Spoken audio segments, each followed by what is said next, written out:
And during these two incidents, you are the chief CIDG. Am I correct?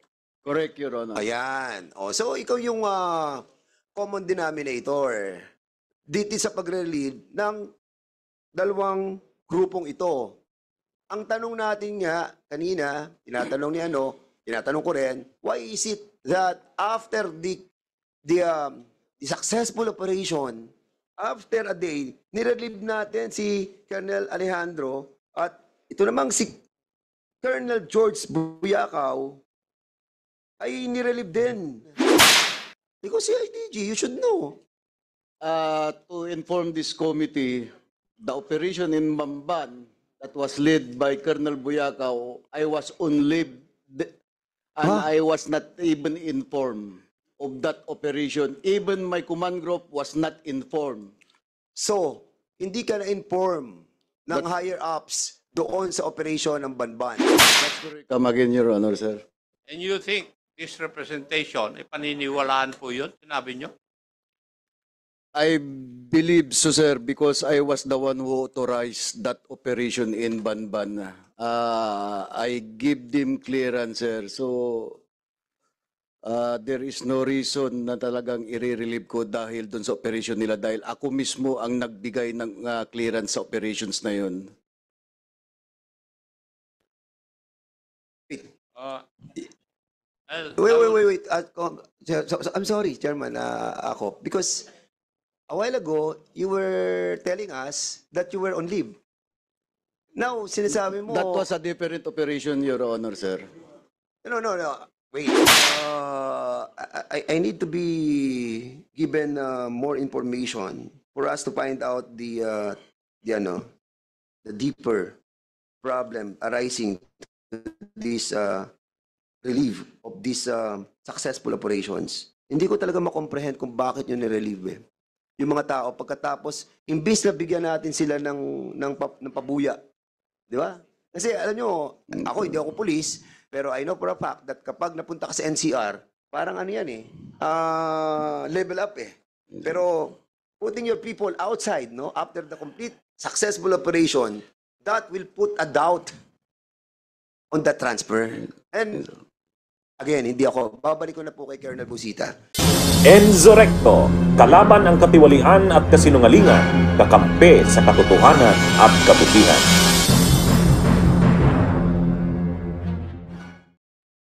And during the previous hearing, Mr. Chair, binigyan po natin ng pansin ito na bakit after successful operations ng ating mga kapulisan, particular sa CIDG, pinagsisibak pa sila. At tinanong po natin kay General Bakay, sino bang nagbigay ng instruction?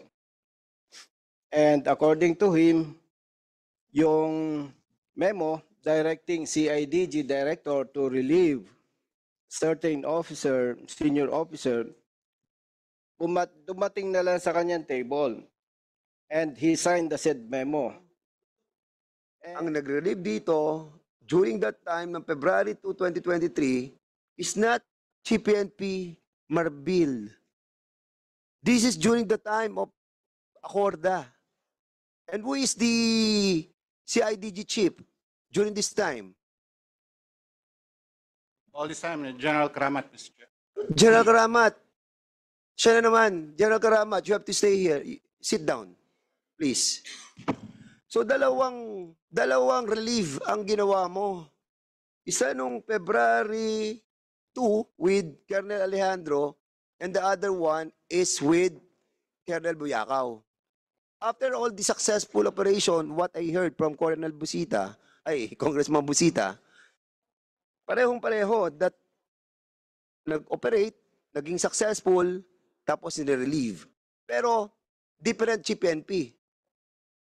Am I correct, General Karamat? Good afternoon, Mr. Chairman, sir. No, sir. I was not to clarify the matter, sir. I was not the one who relieved Colonel Buyakaw. But in the case of Colonel Alejandro... Wait. General, ikaw ang chief CIDG. Yes, sir. So, it's command responsibility. Oh, ikaw pa rin nag-sign. But there are orders coming from the higher ups. Is that what you're trying to say? That's correct, Your Honor. So, during these two instances wherein the first na-relieve si Colonel Alejandro and Colonel Buyakaw, ikaw ang CID chief. That's correct, Mr. Chairman, sir. Yes, that's the reason why your answer is wrong when you say no. So, ang ibig sabihin, hindi ikaw ang pumirma, pero may utos sa taas. Ganun ba yan? That's correct again, Your Honor. Okay. So now, going back to the interpellation of Congressman Bosita, we are just wondering, dahil nung panahon ni Alejandro, February 2, 2023, ang Chief PNP dito ay si Acorda. Am I correct? That's correct, Your Honor. And during the relief of Colonel George Buyakaw, it was already Chief PNP Marbil. Correct, Your Honor. That's it. Correct. So now, and during these two incidents, you are the chief CIDG. Am I correct? Correct, Your Honor. Ayan. O, so ikaw yung common denominator dito sa pag-relieve ng dalawang grupong ito. Ang tanong natin nga kanina, tinatanong ko rin, why is it that after the successful operation, after a day, nirelieve natin si Colonel Alejandro at ito namang si Colonel George Buyakaw ay nirelieve din during your time. Why? Thank you, Your Honor. Let me clarify my position, sir. Go ahead. In the case of Colonel Alejandro, the cause of his relief has no connection to the operation of Banban. Before the operation in Banban last February 2023, Colonel Alejandro was already informed of the impending reshuffle of all the regional, of some regional chief of the CIDG. So he was informed already before the raid in Bamban happened, sir. So it was a normal rotation of all my regional chiefs because as a commander then, newly assigned commander or director of CIDG, I have to put in place my commanders whom I have the trust and confidence, sir. Okay. So, General Karamat, kailan ka po na-appoint bilang Chief CIDG? January 1, 2023. And when was the operation of the operation doon sa Bamban? That was February 2023. And in February fact, 1, 2023. yes, sir. Yes, sir. And in fact, Wait, General Karamat. yes, sir. So you were appointed as CIDG, na-assign ka January 2023. Yes, sir. February 1, nagkaroon ng operation, and then February 2, na-relieve si Colonel Alejandro. That's correct, Your Honor. Si Alejandro, ang position niya during that time is, Regional Chief of CIDG Region 3, sir.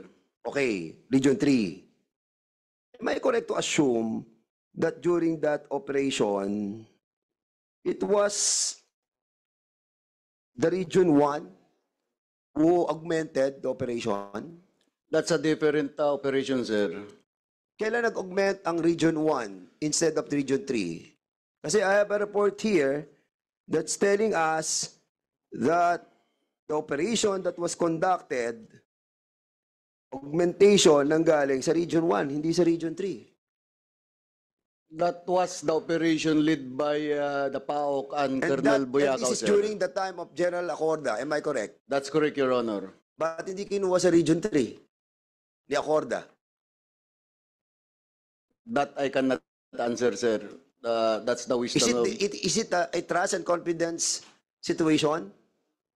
I think so, Your Honor. And that's the reason why Region 1 ang pinadalang augmentation imbis na Region 3. Who handles Region 3? Again, I cannot answer that. I don't want to speculate. I don't want to question You. the wisdom of Din. of the Ikaw chief ang ano, in chief. CIDG nun ah. Ikaw CIDG, you should know. To inform this committee, the operation in Bamban that was led by Colonel Buyakaw, I was on leave and Huh? I was not even informed of that operation. Even my command group was not informed. So, hindi ka na-inform ng higher-ups doon sa operation ng Banban. That's correct, Your Honor. And the reason why is I was on leave. on leave.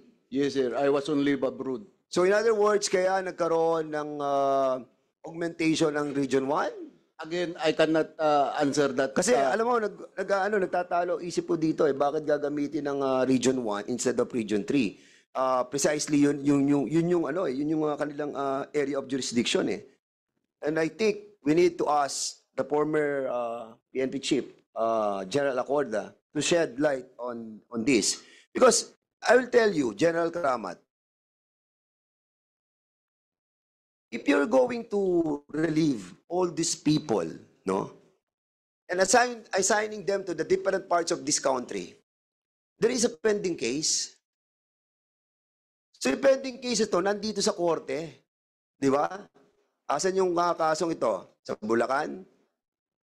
Paano sila makakabalik para to monitor the case that was filed against these perpetrators? Yeah. And assigning them, no, parang I think is not to the best interest of the organization. Unless there is a clandestine, no, effort to really put the case on the garbage. And as a matter of fact, General Karamat, yung kaso ngayon is under RFI. Di ba?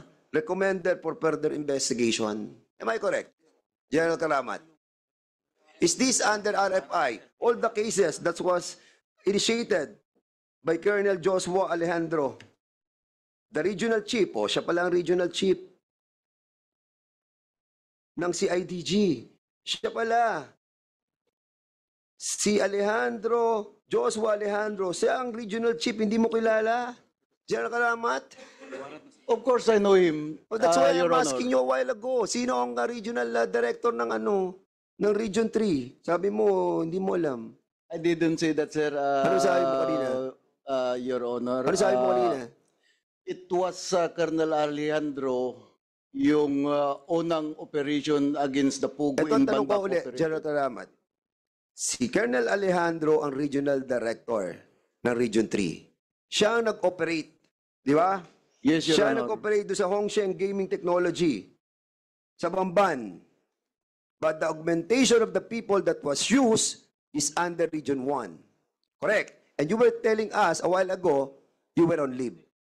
The augmentation from Region 1 was a different operation conducted by Colonel Alejandro. Hindi When- ang Banban?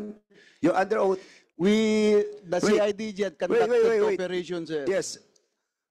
Okay. So yung augmentation ng Region 1 ay hindi sa Banban? Again, it was the operation led by Colonel Buyaka when there is an augmentation coming from Police Regional Office 1 and Cordillera, sir. Okay. OCTF, you conducted this operation. Can you kindly confirm the statement made by General Karamat? The first operation, sir, I think yung kay Colonel Alejandro, sir, it's a different one. And the second operation, same area to, sir, yung sa Banban po, Your Honor. And the second one, yung sa Sunyu one, sir. Ito, sir, yung kay Colonel George Buyakaw.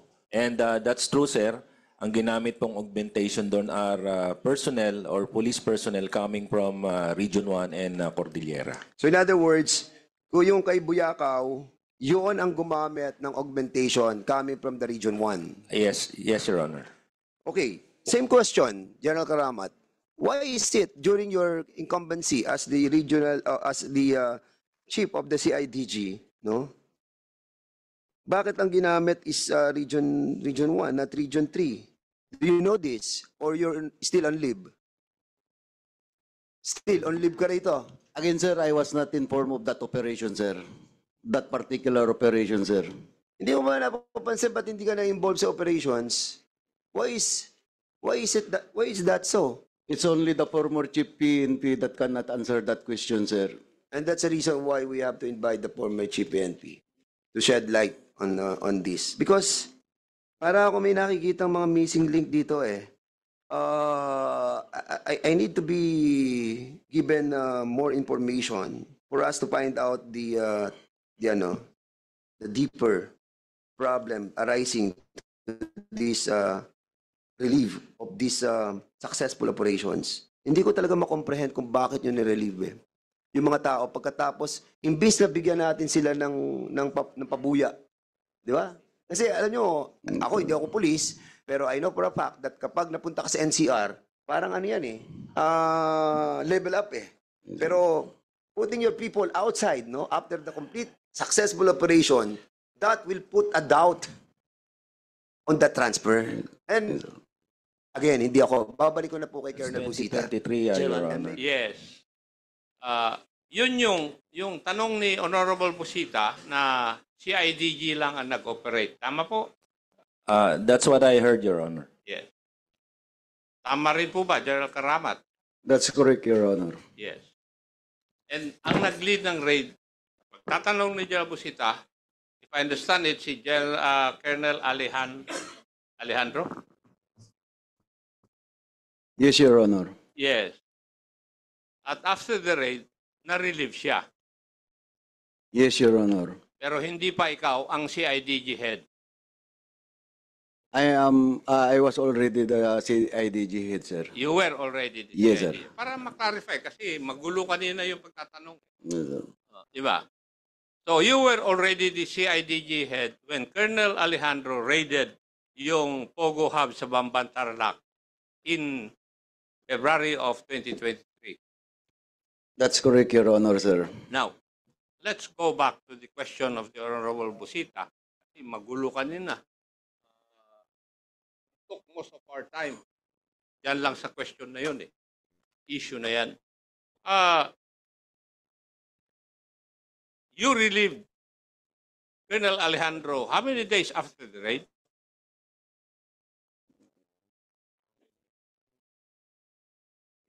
A day after the operation, sir. A day after the operations. Yes, sir. Now,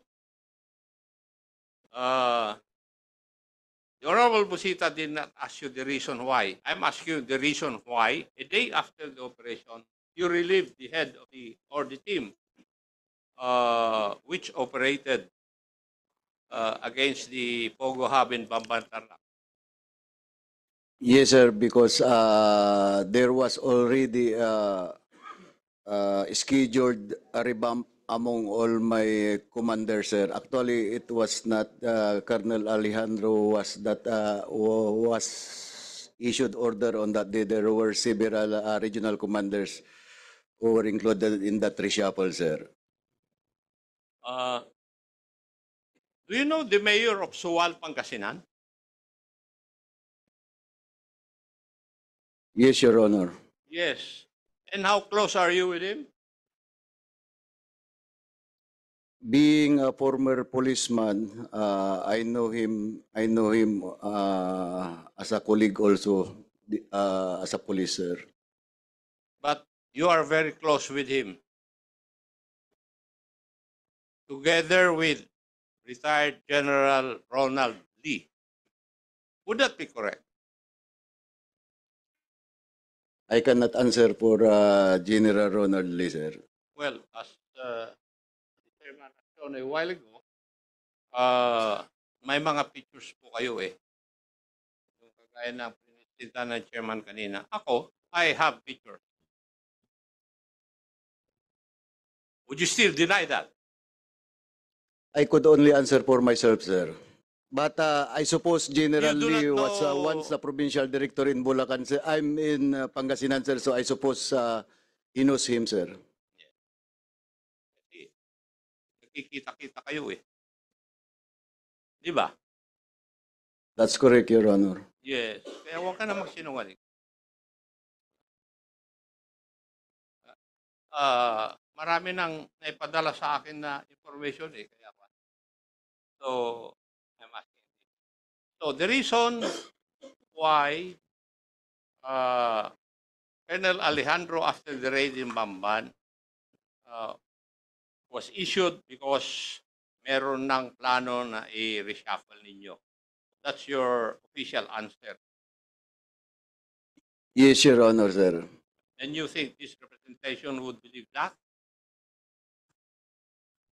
Come again, Your Honor, sir. And you think this representation, paniniwalaan po yun? Sinabi nyo? I believe so, sir, because I was the one who authorized that operation in Banban.